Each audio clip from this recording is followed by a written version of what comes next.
Hi y'all, and welcome back to my channel. And welcome to what has become a very reoccurring theme on my channel of anti-hauling. Obviously, y'all know at this point, if you don't, now you do, your girl is on a low buy. And even if I wasn't on a low buy, I would still be anti-hauling this stuff because if I've said it once, I will say it again, the rate at which stuff is being put out by every single brand, new brands being created, sub-brands being created, it is just disgustingly overwhelming and unnecessary. Yeah, girl has come full 320, 360, 480. I have gone from a complete massive makeup, like I need everything, and now I'm like, I wish to be selective. I wish to have the nice things. And I ain't here to be putting up with none of this nonsense that they keep releasing. And some of this, it's nonsense.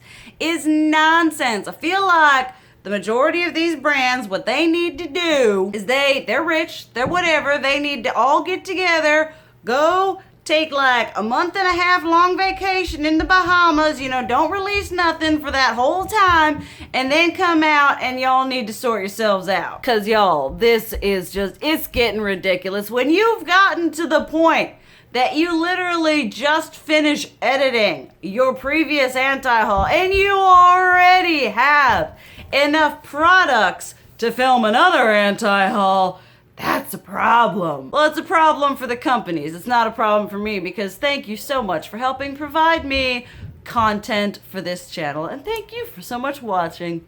So we might as well just dip right on into this Catrice and Disney. Now, a lot of products on here aren't things where I'm like, this is horrible, this is stupid, this is the most lame thing that ever existed. It's more a case of I don't need it, I'm not drawn to it, there's no point in me buying it, this is seriously something I don't need and I'm not gonna buy. I am a relative fan of Disney. Y'all know Beauty and the Beast is probably my favorite Disney movie. One of my favorite movies, Disney. Beauty and the Beast, favorite Disney movie, one of my favorite movies. But I am much more, you know, Disney princess drawn than I am Mickey and Minnie and Donald and Goofy and those ones drawn. I used to have an affinity for Minnie, but that just kind of didn't last through into adulthood, kind of the same way with like Hello Kitty and Barbie and shiz. And so just looking at this, I'm like, okay, all right, I like the fact that it's an affordable brand coming out with this thing because I know when Sephora does it, they're like, all right, we want to charge $40 for a blush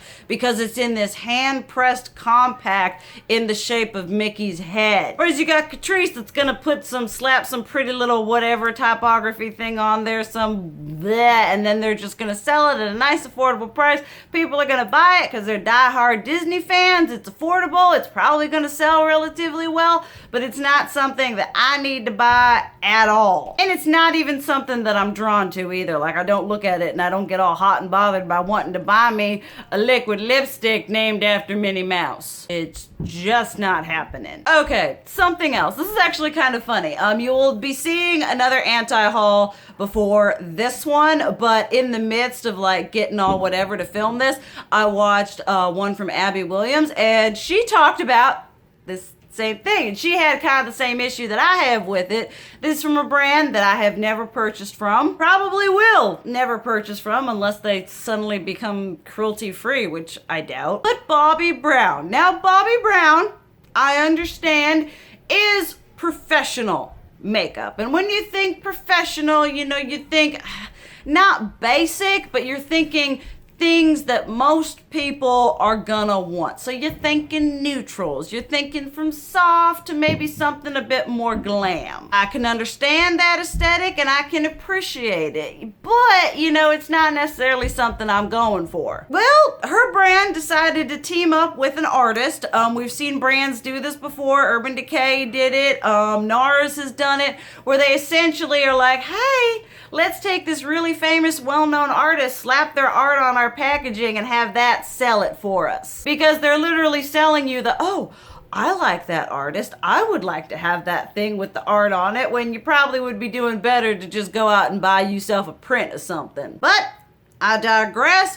You look at this outer packaging and you're like, wow, that's pretty. Wow, colorful. You're like, okay, Bobbi, all right, you stepping up your game. You're giving us some green eyeshadow. You know, give us at least something that isn't taupe and brown and ecru and eggshell, mahogany, maybe a little bit of umber. The outer packaging is all kind of bright, wonderful, and colorful, and you open it up and you're like, oh boy, taupe and umber. And it is just the most basic of basic palettes. Like, it's not even a little bit exciting basic palette. It's literally looks like the same palette you would have for holiday and every other set that you're coming out with, that you just put in a collection coordinating packaging and sell because that's your aesthetic. It's one thing to sell your aesthetic. It's one thing to try to have a completely different aesthetic on the outside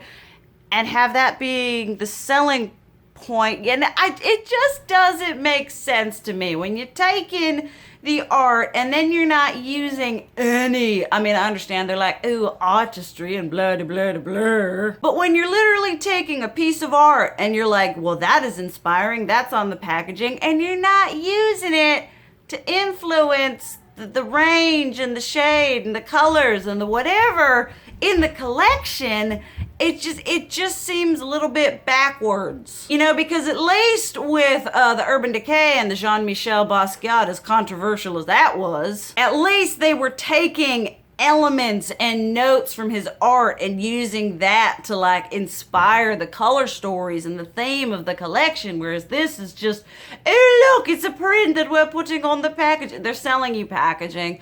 They're selling you the, oh, I like that artist, I want that, and I like makeup, so buy it. But it's just boring. I don't care if it's your aesthetic. It is rude to put one thing on the outer and then you open it up and you're like, well, that was a total lie. Then we gotta include something that I want, because your girl, I have wants, I have needs, but I like me some makeup, and I like me some affordable makeup.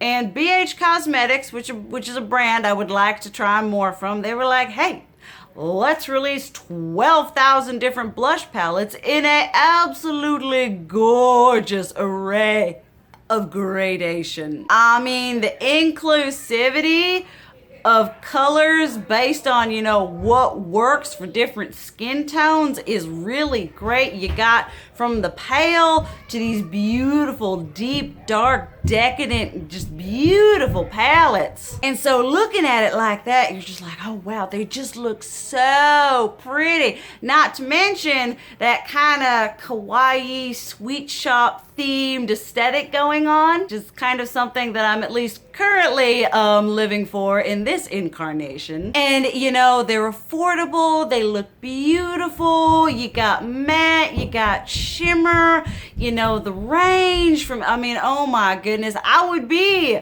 like a kid in a candy shop and I would be like, back in the, I'm so glad these were not released like 5 years ago, because I will tell you right now, had these been released 5 years ago and I had access to the funds, I would have bought every single blinking one of them, because that's the kind of consumer I was then. But now, in my saturation is so, and I look yellow too.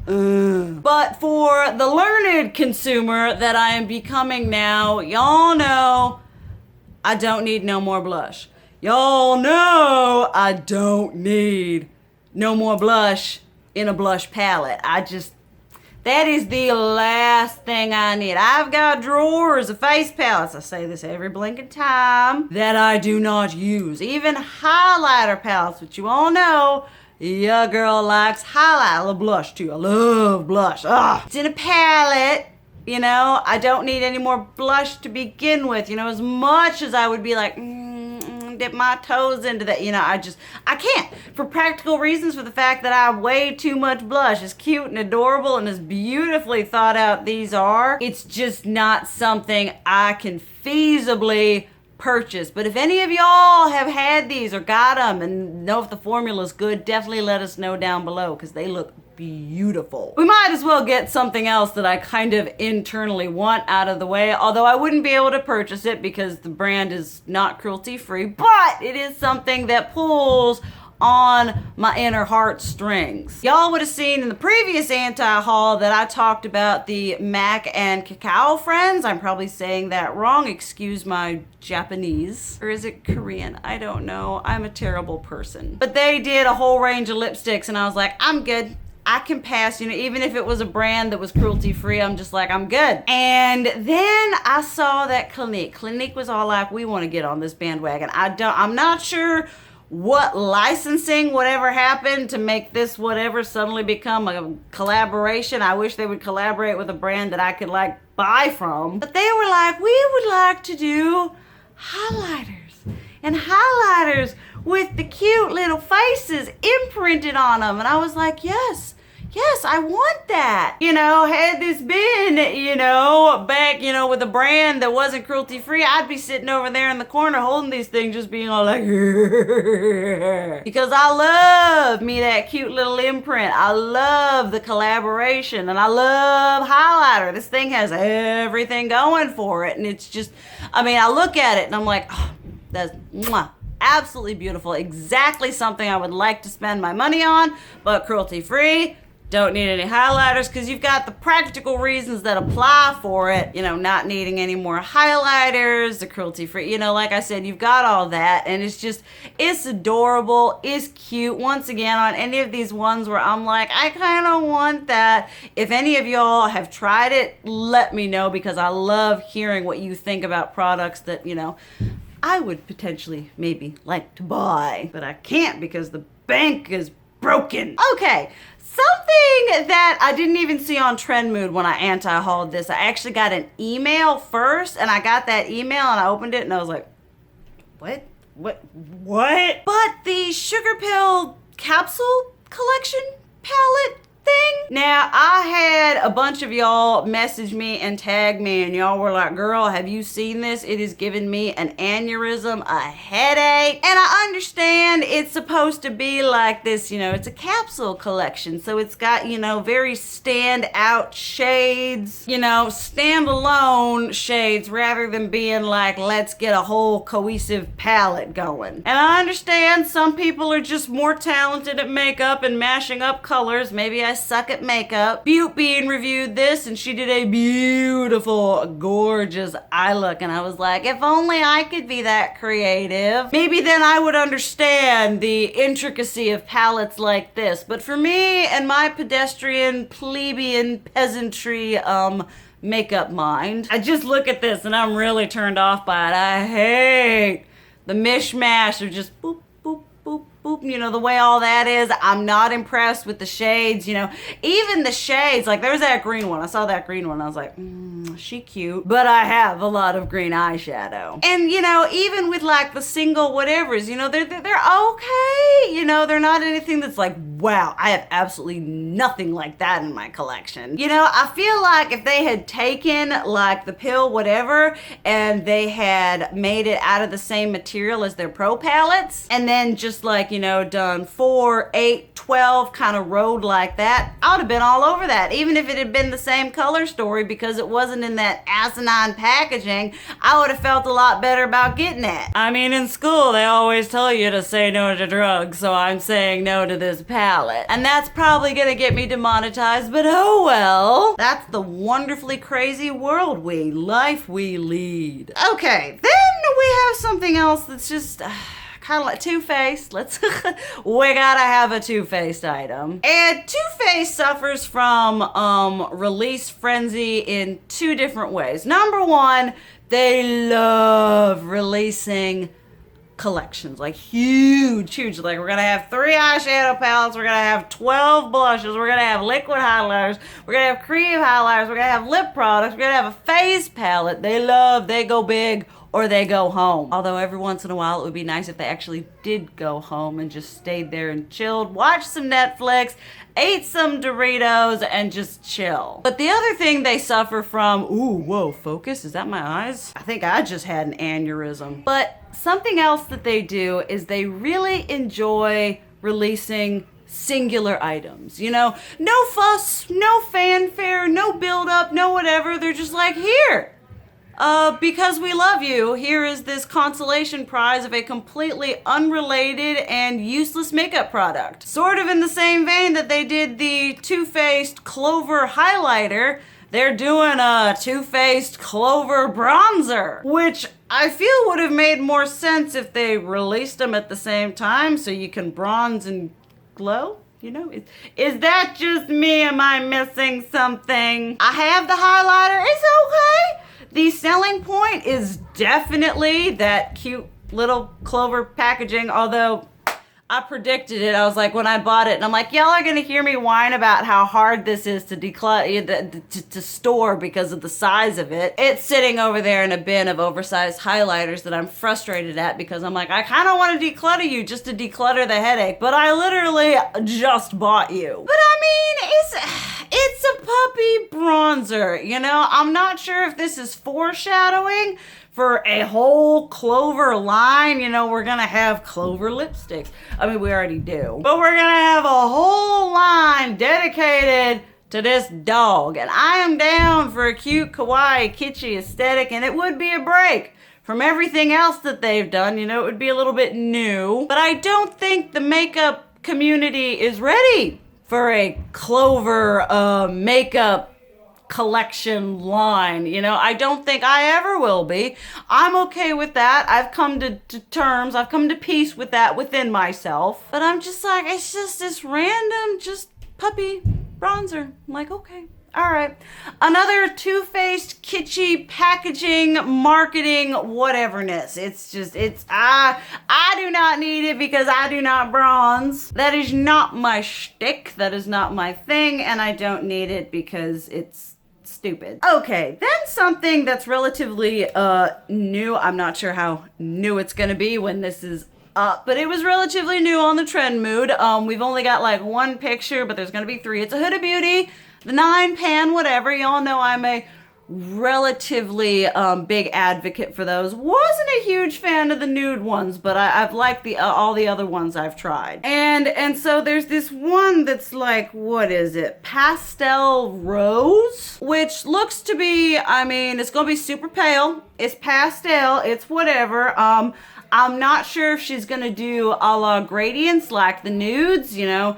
That would be interesting to see how she takes shades like that and takes them from light all the way deep without making them hideously ashy. Or it could be a trio of, you know, pastel selections, which y'all know I am not against. When I do looks like this, not so much today, but I tend to like to do something a little simpler, something not as glam, not as complex. So I will do a wash of pastel color and maybe throw a little something up in there to deepen it up. But currently I am anti-hauling it just because I don't have the need for it. It's not something, maybe when I see the other two, but the one that's right there, I'm not like, ooh, yes, I am dying to take those colors and put them all over my face. That is not the emotions that are being evoked within me for this particular palette. You know, it's gonna be pale. It's gonna be pasty.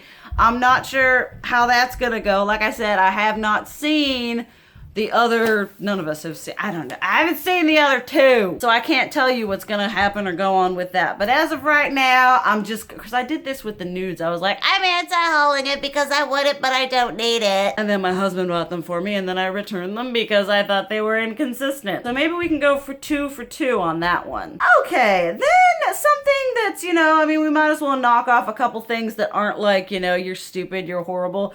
Tatcha Liquid Silk Canvas. I'm good. I have primers I love and use. You know, I don't need a super expensive bougie primer. I mean, some people would consider my favorite primer, which is the Milk Makeup Hydro Grip Primer, super expensive, but I don't need, I got primers, I got 2 drawers filled with primers that I'm trying to use up. I don't need one from Tatcha. Wet n Wild plus Bretman Rock. I'm not entirely sure how I feel about Wet n Wild at this point.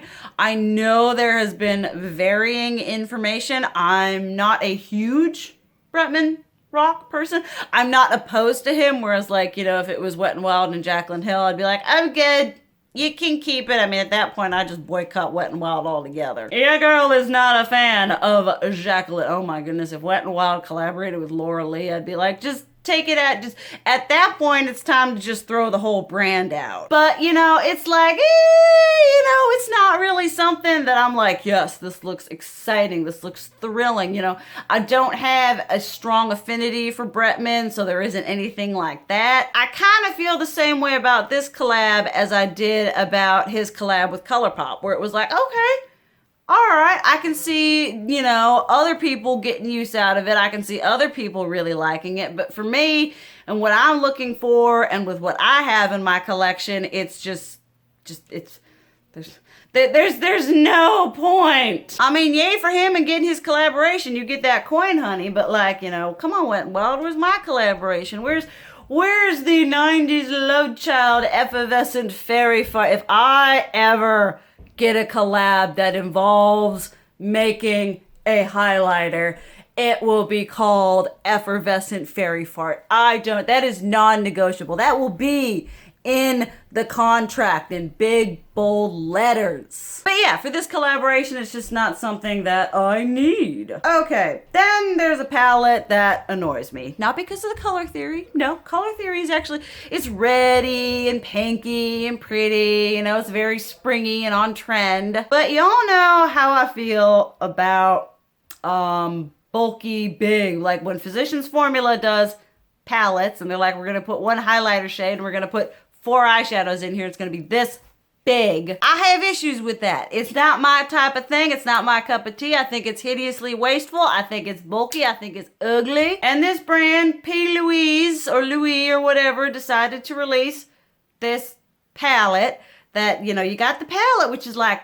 you know, normal size, the section for eyeshadows.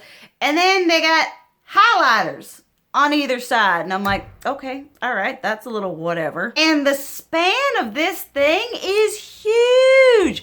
You've got the eyeshadow, and then you've got this big space highlighter, and then another big space at the end of it, and that's the same. I'm like, why can't we, instead of jamming all this stuff in one palette, why can't we release the eyeshadow palette and then release a highlighter duo? You know what? Why do we have to cram it all in one big? And don't even get me all like, you know, oh well, you know, we travel with it. Well, this thing is huge. No, I am so tired of these big giant whatevers. You know, maybe it's because I'm anal. I like my makeup to be, you know, just a certain kind of way. I don't like having cross-contamination. I don't like having, you know, where do I put this?